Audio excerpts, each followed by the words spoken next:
Assalamualaikum warahmatullahi wabarakatuh. Bersama saya Nona Nabila binti Fauzi. Hari ini saya akan terangkan beberapa jenis wacana dan gaya penulisan yang terdapat dalam novel yang telah saya kaji, iaitu novel berjudul Novel Bima Sakti Menari. Okey, jenis wacana terdapat 4, iaitu yang pertama ialah naratif, deskriptif, argumentatif dan persuasif. Okey, naratif ni dia bermaksud dia mengisahkan sesuatu peristiwa secara berurutan berdasarkan turutan kejadian. Dia juga bersifat biografi dan autobiografi. Contoh cerpen dan novel yang menceritakan sesuatu kejadian yang telah disaksikan, dialami dan didengar oleh penulis. Tujuan naratif ni dia merupakan suatu bentuk wacana yang berusaha mengisahkan suatu kejadian atau peristiwa sehingga tampak seolah-olah pembaca ni dia melihat atau mengalami sendiri peristiwa itu. Okey, contoh jenis wacana naratif ni yang kita dapat lihat dalam novel ialah, yang pertama ialah penulis mengemukakan biografi watak Nur Hafsah, iaitu Nur Hafsah merupakan graduan universiti dalam bidang kaji falak dan fizik di Jordan. Beliau bekerja sebagai pegawai sains Balai Cerap Sultan Salahuddin, Kuala Selangor. Penulis mengemukakan bahawa satu peristiwa iaitu Nur Hafsah menerima kunjungan sekumpulan pengunjung yang dianggotai oleh 15 orang murid dan 3 orang pengiring dari Sekolah Rendah Hiroshima, Jepun yang ingin melihat bintang-bintang di Kuala Selangor. Malangnya hasrat murid tersebut tidak tercapai akibat langit terlalu cerah pada malam tersebut. Okey, ini adalah salah satu contoh peristiwa. Seterusnya ialah jenis wacana deskriptif. Deskriptif ni dia menggambarkan sesuatu dengan jelas dan terperinci, memberi gambaran terhadap sesuatu dengan jelas sehingga pembaca seolah-olah dapat melihat, mendengar, membaca atau merasakan hal yang dihuraikan. Tujuan wacana ni dia nak menggambarkan perasaan dan ekspresi penulis berdasarkan fakta yang dilihat. Okey, contoh yang kita lihat dalam novel ialah penulis dia mengemukakan bahawa Nur Hafsah ni dia berasa kegagalan tu membuatkan dia lagi nak berusaha untuk menjadikan Kuala Selangor sebagai kawasan simpan langit gelap. Rasionalnya ialah projek tersebut adalah untuk mengembalikan populasi kelip-kelip ke Kuala Selangor dan mengembalikan kegemilangan Kuala Selangor sebagai sebuah pusat kaji falak yang terkenal di peringkat antarabangsa. Contoh satu lagi yang kita dapat lihat ialah Nur Hafsah dia berasa kecewa kerana hasrat untuk melihat kelip-kelip tidak tercapai, kerana dia hanya melihat beberapa ekor kelip-kelip yang mengeluarkan cahaya yang tidak begitu terang dan kelipan yang dihasilkan tidak kekal sepanjang masa. Okey, sekarang ni penulis ni dia cuba menyatakan ekspresi ataupun perasaan watak Nur Hafsah yang dia berasa sedihlah, kecewa sebab hasrat dia nak tengok kelip-kelip di Kuantan tu tidak tercapai. Okey, seterusnya ialah penulis cuba mengemukakan perasaan pada watak Datuk Johan Arlington, iaitu Datuk Johan Arlington ni berasa marah kerana lampu-lampu tidak dapat dibekalkan oleh syarikat beliau. Lantaran tu beliau merancang untuk membuat gangguan terhadap Muhammad Taufik dan Nur Hafsah agar dapat mempengaruhi Menteri Besar untuk membatalkan projek tersebut. Okey, seterusnya ialah jenis wacana argumentatif. Argumentatif ni dia nak mempengaruhi pembaca agar dapat menerima idea atau pendapat yang dikemukakan oleh penulis. Tujuan argumentatif ni dia nak memperkuatkan lagi idea atau pendapat penulis yang memberi hujahan serta bukti yang kukuh supaya pembaca menjadi yakin atas kebenaran yang disampaikan oleh penulis. Ciri-ciri argumentatif ni dia ada idea atau pendapat yang dikemukakan oleh penulis, ada alasan atau fakta yang menyokong hujahan kebenaran berdasarkan alasan atau fakta. Okay. Lepas tu contoh yang kita dapat lihat dalam novel berkenaan jenis wacana argumentatif ni, penulis ni dia dia bagi idea dia bahawa penggunaan lampu-lampu yang terang, cahaya akan digantikan dengan lampu yang menggunakan gelombang yang rendah. Dengan ini, pantulan cahaya ke langit akan berkurang. Okey, dia sebenarnya idea dia ni dia macam mendorong juga kepada pembaca bahawa penggunaan lampu yang terang ni boleh digantikan dengan lampu yang gelombang rendah supaya pantulan cahaya ke langit tu akan berkurang. Okey, dia macam dorongan dan idea penulis. Okey, seterusnya ialah jenis wacana persuasif. Wacana persuasif ni dia merupakan ajakan kepada orang lain untuk melakukan sesuatu seperti yang diharapkan oleh penulis. Kebiasaannya disertai dengan penjelasan dan fakta sehingga meyakinkan serta mempengaruhi pembaca. Pendekatan yang digunakan ialah pendekatan emotif yang berusaha membangkitkan serta merangsang emosi. Apa yang saya faham, jenis wacana persuasif ni dia sebenarnya adalah untuk merangsang emosi pembaca. Maksudnya bila pembaca membaca novel tu akan ada satu part yang dia rasa pembaca akan rasa sedih, kecewa, gembira apabila baca tu. Okey, contoh dalam novel yang penulis kemukakan ialah penulis kemukakan bahawa watak Nur Hafsah ni telah diculik sewaktu dia balik dari mencerak kelip-kelip bersama abangnya Budiman. Nur Hafsah dipergunakan oleh penjahat-penjahat itu untuk mendapatkan Muhammad Taufik. Okey. Di sini pembaca akan merasa risau kerana Nur Hafsah telah diculik dan pembaca juga akan merasa tertanya-tanya, contoh bagaimana Nur Hafsah telah diculik. Okey, contoh seterusnya ialah penulis mengemukakan idea bahawa Muhammad Taufik juga diserang dan dipukul ketika dia pulang dari masjid. Nur Hafsah dan Budiman telah menyelamatkan Muhammad Taufik. Okey, yang contoh yang ni, pembaca akan merasa kesian dengan Muhammad Taufik kerana baru pulang dari masjid, dia dipukul dan diserang. Dan pembaca juga akan tertanya-tanya siapa yang menyerang Muhammad Taufik. Okey. Seterusnya kita akan pergi ke gaya penulisan. Okey. Gaya penulisan terdapat 5, iaitu penggunaan bahasa formal, penulisan secara objektif, penulisan ayat yang jelas, perkembangan idea secara logik dan langkah penulisan. Okey. Penggunaan bahasa formal ni dia bersifat baku. Bahasa Melayu iaitu bahasa Melayu yang sempurna dari segi penggunaan aspek-aspek bahasanya. Betul ejaannya, tata bahasa, istilah, penggunaan kata, laras bahasa dan sebutannya. Itu menurut Muhammad Sidin Ahmad Ishak dan Muhammad Saleh Rahmat 2008. Okey. Seterusnya ialah penulisan secara objektif. Penulisan secara objektif ni bermaksud menyampaikan maklumat atau fakta yang tepat dan benar tanpa berat sebelah atau tokok tambah. Okey, perkara yang penting dalam penulisan ini ialah penggunaan perkataan yang natural yang tidak mengandungi nilai-nilai emotif dan ambiguity. Okey, contohnya dalam novel ni, fakta yang tepat dan benar kan. Okey, contohnya penulis mengemukakan bahawa buruj Orion. Okey, yang tu benda tu fakta dan benar. Tak ada tokok tambah dan bukannya direka. Okey. Seterusnya ialah penulisan ayat yang jelas. Okey.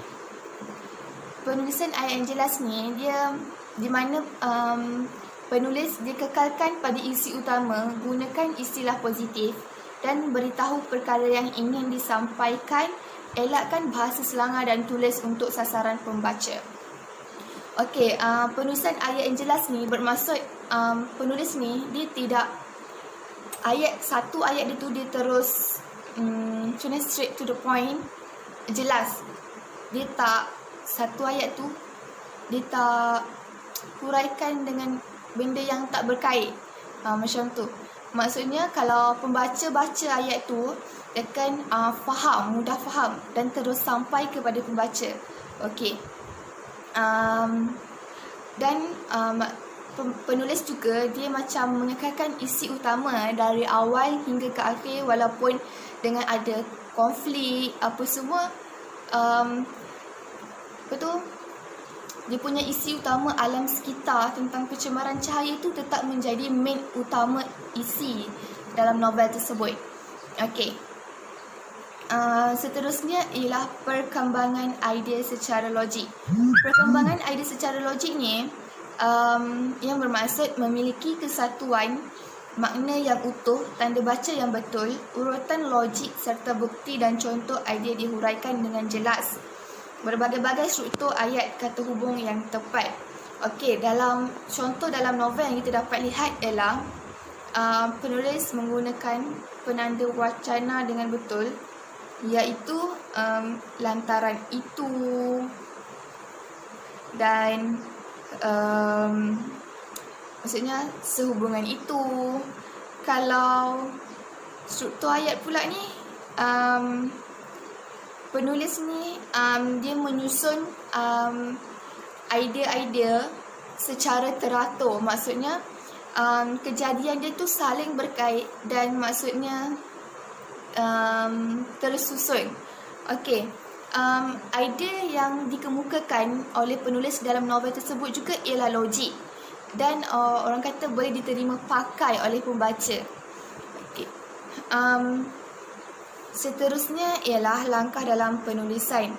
Langkah dalam penulisan ini ialah pemilihan masalah oleh penulis, iaitu topik penulis, topik yang ingin disampaikan oleh penulis, mengumpul maklumat atau data untuk penulisan, dan menyusun atau mengorganisasi data untuk menghasilkan penulisan yang baik, meneliti hasil penulisan dengan membuat penambahbaikan, menyemak hasil penulisan untuk memastikan tiada kesalahan tata bahasa dan kesalahan teknikal. Okey. Apa yang saya dapat dalam novel ni, penulis juga dia mengemukakan beberapa pengetahuan yang baru kepada pembaca. Contohnya seperti nama-nama buruj,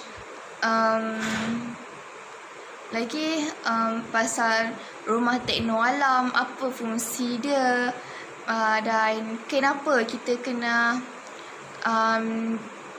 elakkan pencemaran cahaya. Okey, semua tu merupakan pengetahuan yang akan dapat oleh pembaca. Okey, itu sahaja daripada saya. Sekian, terima kasih.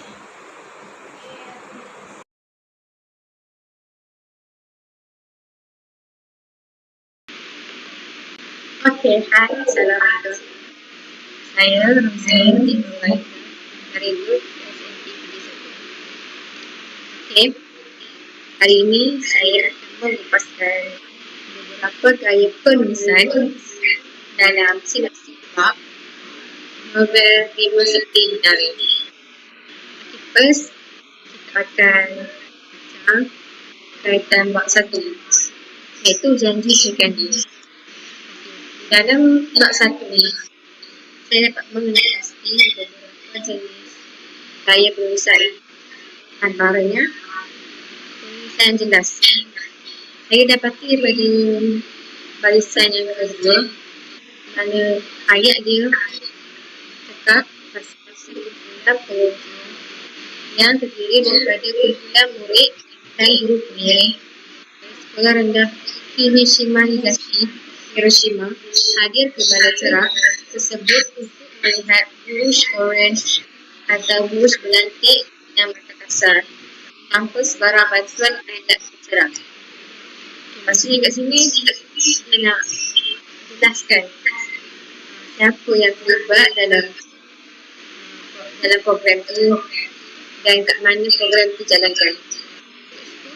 Dia guna gaya penulisan yang jelas. Maksudnya dia nak jelaskan something yang berlaku tu kat mana dan apa. Gunakan gaya penulisan jelas. Seterusnya, dia juga menggunakan perkembangan idea secara logik. Perkembangan idea secara logik ni maksudnya yang dia letakkan itu boleh dikupaskan secara logik. Contoh dekat barisan kelima tadi. Okay, cakap di sini. Namun, semua hal susah dengan bijak-bijaknya menyatakan bahawa kita bintang sebenarnya sudah ada di langit. Maksud kat sini, even kita tak nampak bintang-bintang tu, tapi kita boleh fikir logik. Kita tahu bintang tu memang ada dekat langit. Tapi sometimes nampak, sometimes tak nampak. So, itu maksudnya dia mengembangkan idea tu secara logik. Maksudnya dia cakap, waktu tu tak ada tak ada bintang. Tapi sebenarnya bintang tu wujud kat langit. Cuma waktu tu dia tak dinampakkan oleh orang terkasih bintang. Okay, seterusnya bab 2. Pasal bincang. Okay, dekat bab 2 ni saya dapat kupaskan satu jenis gaya penulisan, iaitu penulisan jelas. Dekat baris kelima ke akhir,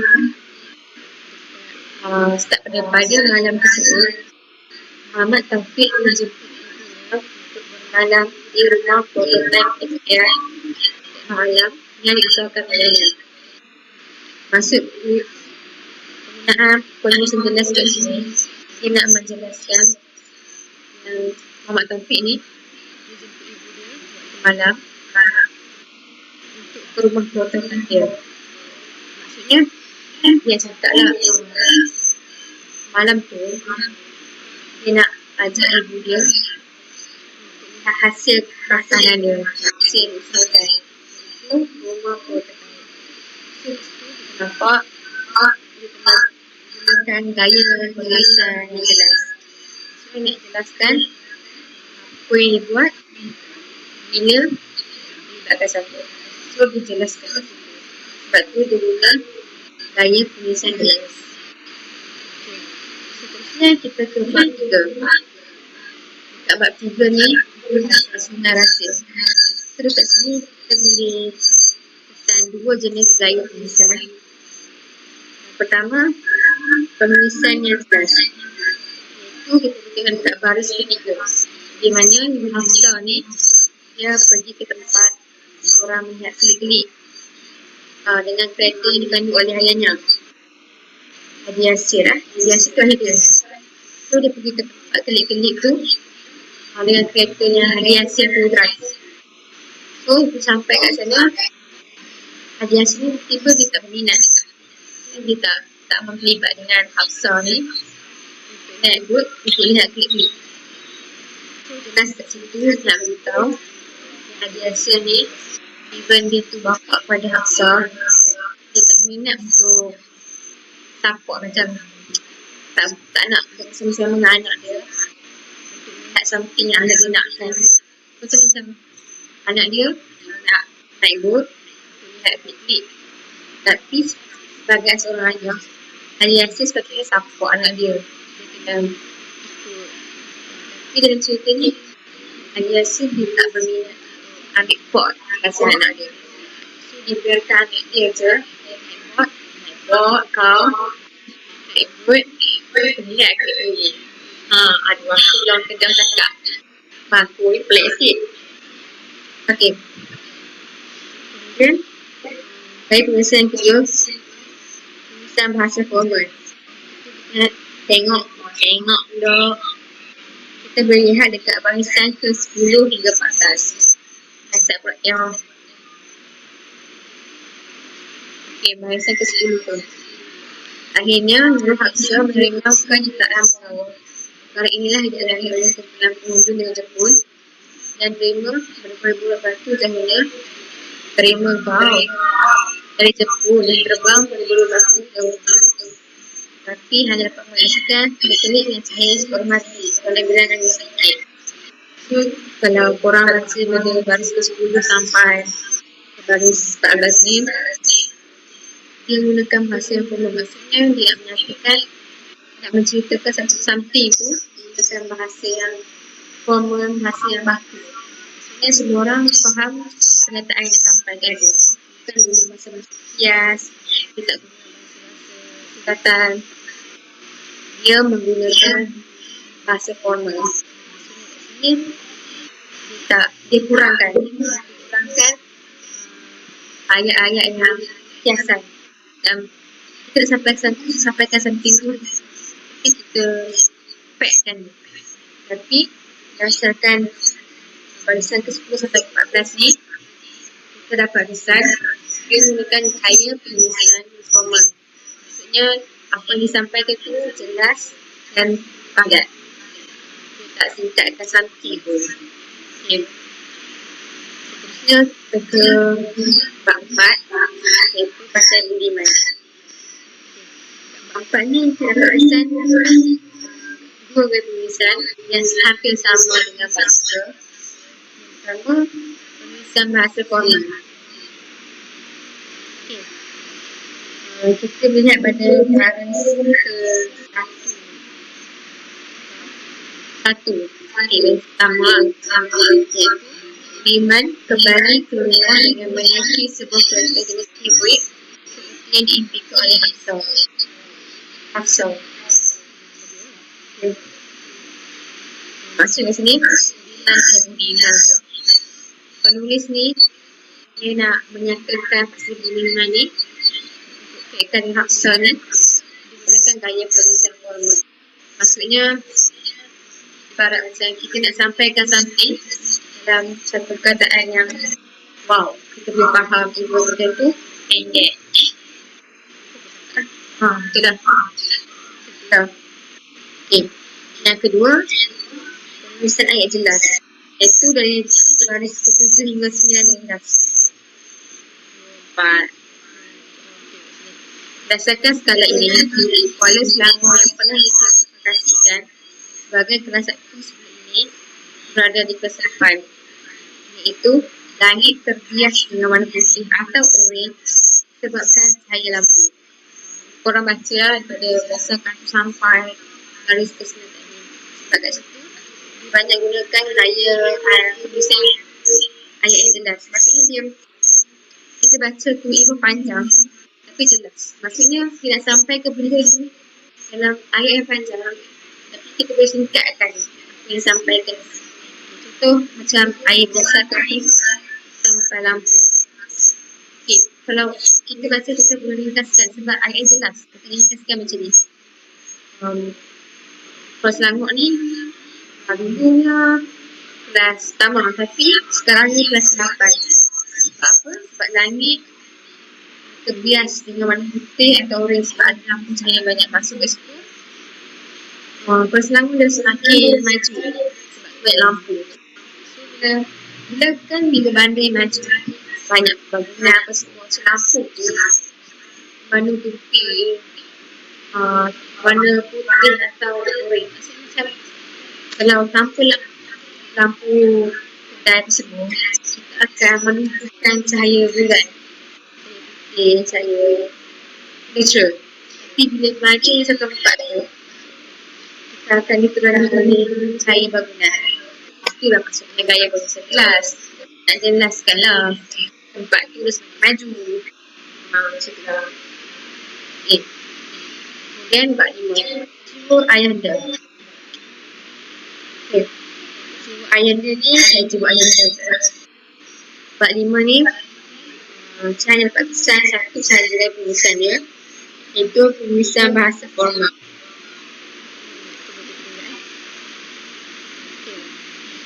Penulisan bahasa formal ni kita boleh detect dekat penulisan 1 sampai 3, iaitu penulis menggunakan ayat yang formal untuk sampai ke something. Maksudnya pernyataan dia tu formal sebab dia menggunakan satu laras bahasa panggilan iaitu tasrif. Itu menunjukkan formal lah. Maksudnya dia nak terangkan something tu secara tersusun. Kat sini Tan Sri Muhammad mengambil tempat mana yang kelebihan menunggu pulangan beliau pada terbang. Dan memandu laju sebelum projek rumah. Okay. Gaya penulisan adalah bahasa formal. Ya, daripada Tan Sri tu sampai ke anaknya Muhammad Taufik tu, dia menggunakan bahasa formal. Dia ada bahasa singkatan, dia ada bahasa rojak, dia ada ayat. Maksudnya, dia nak terangkan situasi tu dalam ayat yang formal. Seterusnya, kita kebaknya. Cerita. Okay, cerita. Sebab minggu 6 ni, dia nak menghuraikan tentang Hafsah ni, dia nak sangat apa yang implikan capai. So, kat situ, kita dapat satu tulisan yang baru. Penulisan secara objektif. Itu dekat Nurul Hafsah dia sebut dengan follow dihasilkannya. Yang tajuk Kuala Selangor hasil pandai kedak. Satu ni berita pula. Okay. Penulisan secara objektif sebenarnya menunjukkan Hafsah ni dia ada objektif sendiri, nak capai objektif itu. So dia ready to meet the boy or the man to show his folio. His heart to show her folio.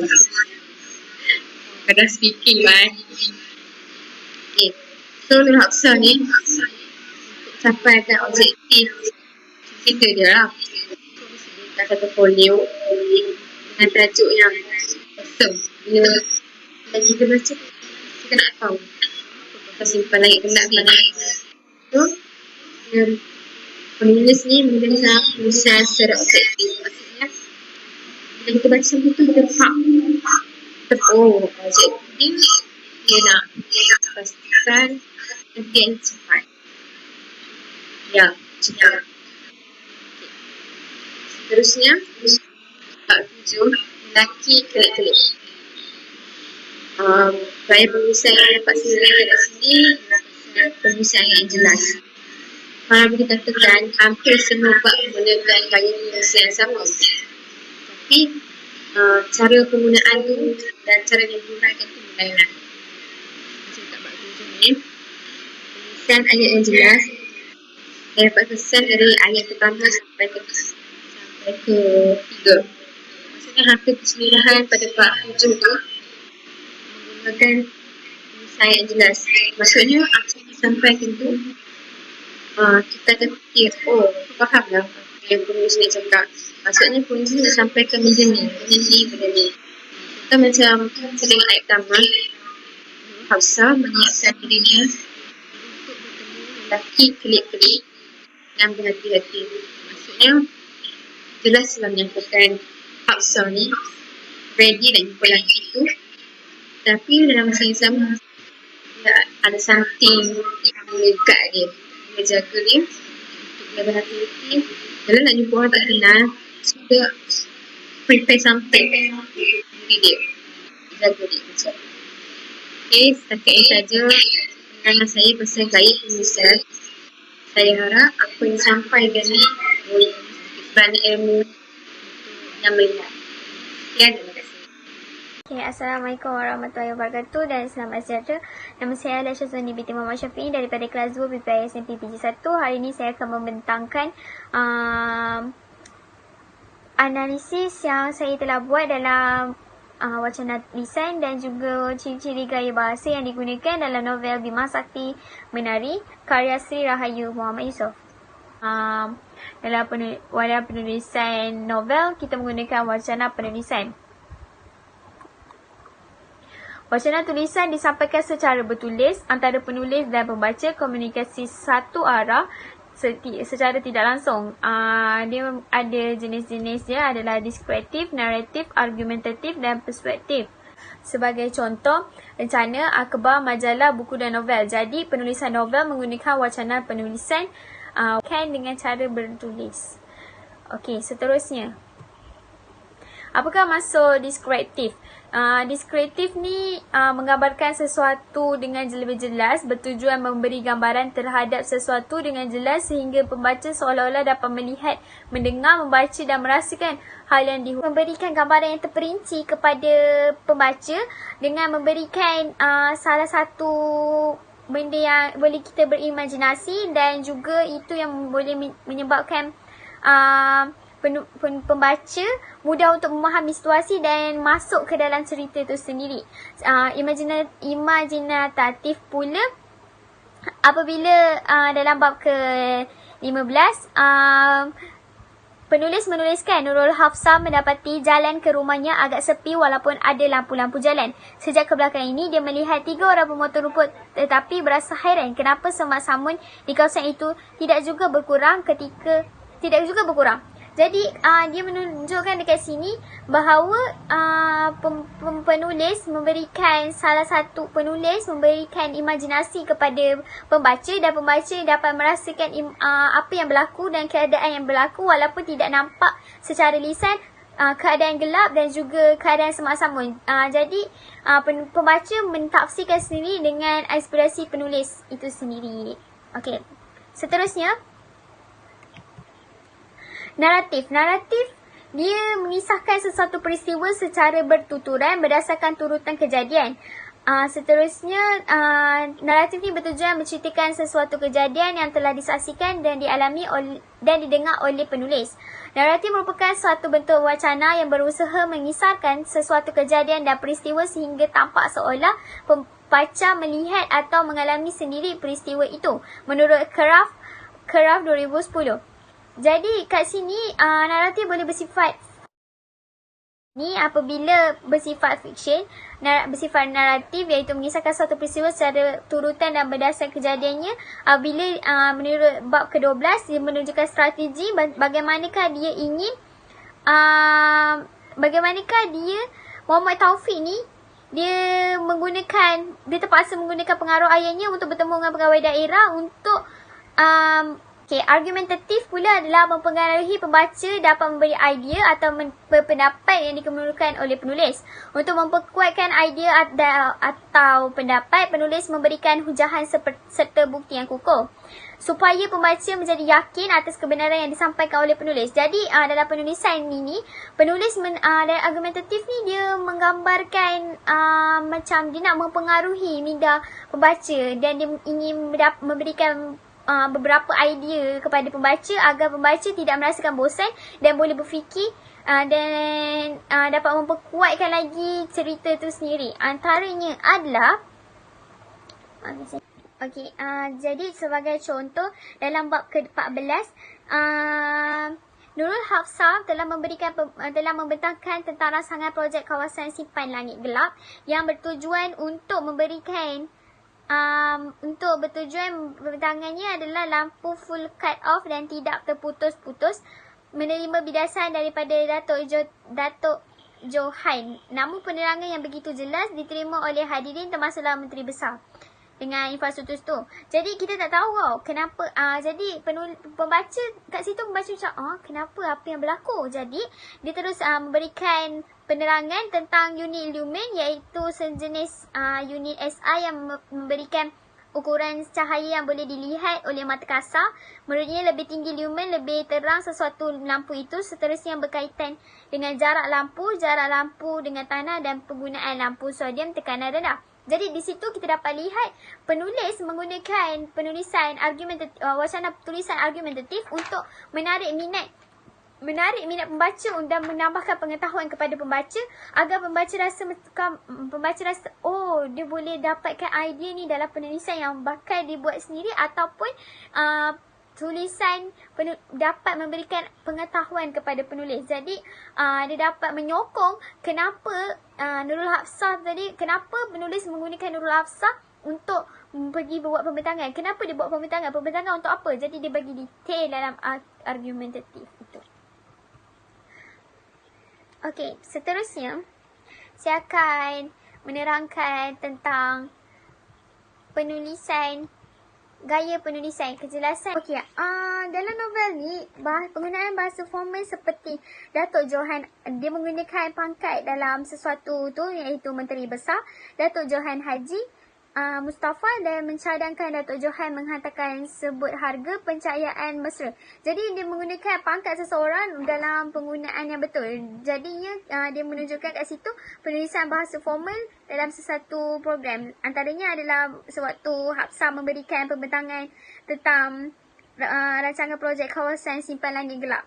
Dalam novel ni menunjukkan Hafsah menggunakan bahasa formal dalam pembentangan itu sendiri. Kerana di dalam majlis pembentangan itu ada Menteri Besar dan juga orang yang berpangkat. Jadi dia menggunakan laras bahasa yang betul untuk membentangkan dia punya rancangan projek. Sebab di situ kita dapat lihat beberapa VVIP dan orang yang berpangkat.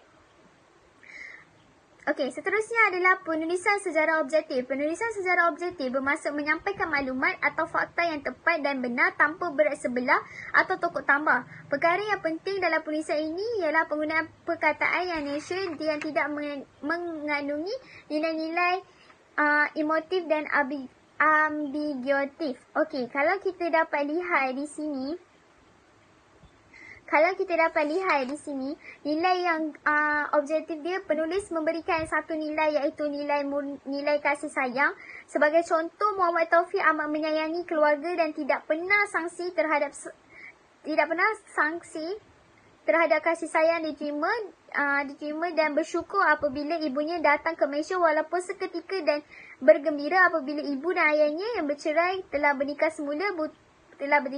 Jadi kat situ kita dapat lihat betapa penulis memberikan fakta yang betul, fakta yang semula jadi, fakta yang tidak akan menyakitkan hati mana-mana pihak ataupun menyebabkan ada nilai-nilai yang boleh menyebabkan beberapa perpecahan kaum ataupun yang boleh menimbulkan sanksi antara pembaca apabila membaca. Seterusnya adalah penulisan ayat yang jelas.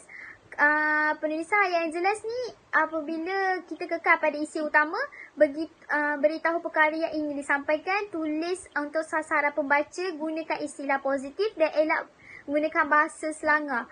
Maknanya dalam penulisan ayat yang betul ni, penulisan ayat yang jelas ni, penulis dia masih menggunakan ayat dia tidak berbelit-belit, dan juga penulisan dia menyasarkan 100% kepada pembaca. Daripada novel ni dia menyasarkan pada pelajar-pelajar sekolah yang pada usia 17-16 tahun. Jadi dia menyasarkan kepada sasaran pembaca, tapi dalam masa yang sama dia boleh memberikan manfaat kepada para pelajar tingkatan 5 ni untuk memberikan menggunakan penggunaan bahasanya perlulah betul dan penulisan yang sangat jelas agar dia agar para pelajar ni tidak rasa macam dia dapat menggunakan perkataan ni dalam bombastik, perkataan-perkataan bombastik untuk dalam karangan bahasa Melayu yang diorang gunakan. Jadi sebagai contoh, penulisan ayat yang jelas adalah Tuan Sri Muhaimin dan Puan Mariam Wickham menjaga Muhammad Taufik di wad. Tan Sri Muhaimin mahu mengetahui dalang di sebalik kemalangan yang menimpa Muhammad Taufik. Namun Muhammad Taufik tidak mahu mengingati kembali peristiwa yang berlaku. Tuan Sri Muhaimin mengesyaki Datuk Johan terlibat dalam kes tersebut. Jadi dekat sini kita dapat lihat diberikan satu-satu, dijelaskan satu-satu tanpa menggunakan slang ataupun dialek-dialek yang tidak mudah difahami oleh para pelajar.